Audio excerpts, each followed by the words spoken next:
Siapakah Insinyur Salah Atia ini? Mengapa kematian beliau menggemparkan Kairo dengan pemakamannya yang dihadiri lebih dari 1,5 juta orang? Mari kita simak kisah dari Asosiasi Universitas Islam Mesir ini.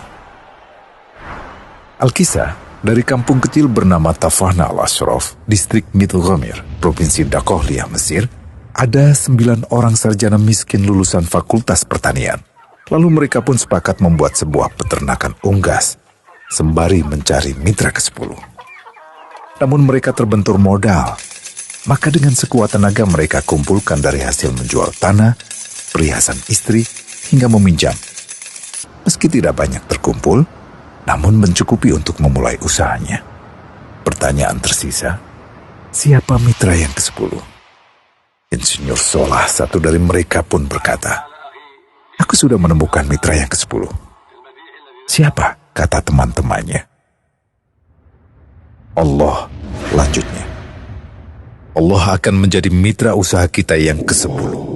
Allah akan mendapat 10% dari keuntungan kita. Dengan perjanjian, Allah yang akan memberikan perlindungan dan pemeliharaan, keamanan dari segala wabah penyakit." Akhirnya mereka pun sepakat. Kontrak kerjasama pun ditulis secara rinci dan dicatatkan ke notaris, lengkap dengan peran mitra ke-10 tersebut. Tak disangka, setelah 1 musim bisnis mereka langsung meroket, jauh dari yang dibayangkan sebelumnya.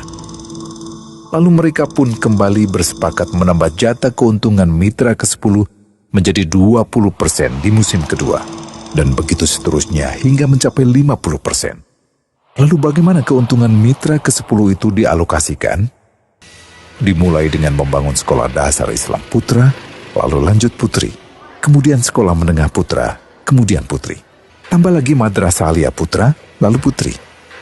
Tapi karena keuntungan terus membanjir, akhirnya dibentuklah Baitul Mal. Dan mereka pun mengajukan ke pemerintah untuk membangun universitas di kampung. Awalnya ditolak dengan alasan tiadanya akses bagi para mahasiswa. Tak berapa lama mereka pun mengajukan pembangunan universitas lengkap dengan stasiun kereta beserta jalurnya dengan biaya mandiri. Akhirnya permintaan ini disetujui, dan pertama dalam sejarah Mesir berdirilah sebuah universitas di perkampungan kecil.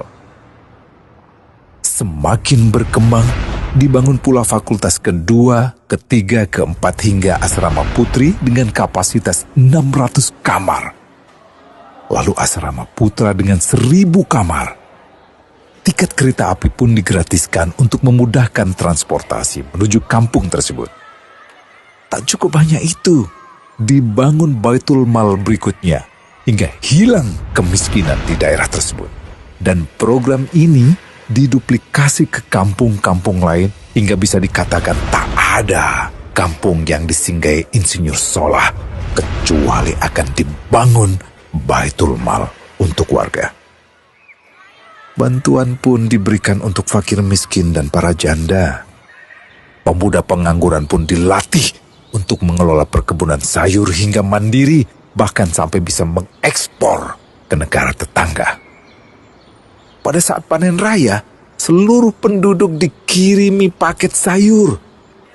Di hari pertama Ramadan diadakan buka puasa bersama untuk seluruh penduduk desa. Mereka memasak dan hadir ke lapangan yang dipenuhi beraneka makanan. Disiapkan juga perabotan untuk gadis-gadis yatim yang ingin menikah. Dan ini semua merupakan sedikit dari banyaknya kebaikan yang dilakukan oleh Insinyur Salah. Hingga pada akhirnya disepakatilah keuntungan perusahaan 100% untuk Allah.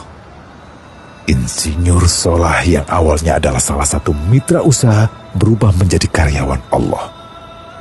Dia hanya menerima gaji, namun dia memberikan Tuhannya syarat agar membuatnya hanya butuh kepadanya dan hanya meminta kepadanya. Inilah sosok Insinyur Salah Atia, aktor utama kisah menakjubkan ini. Keikhlasannya membuat ia sama sekali menolak terkenal di media massa. Dan kini, Meski orang yang melibatkan Allah ke dalam bisnisnya ini telah wafat, terbayang seluruh amal jariahnya yang selalu mengalir untuknya. Masya Allah. Pertanyaannya, akankah ini hanya menjadi sebatas kisah saja?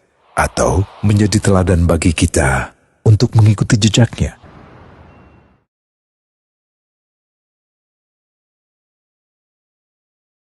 Global Wakaf dari Global Islamic Philanthropy.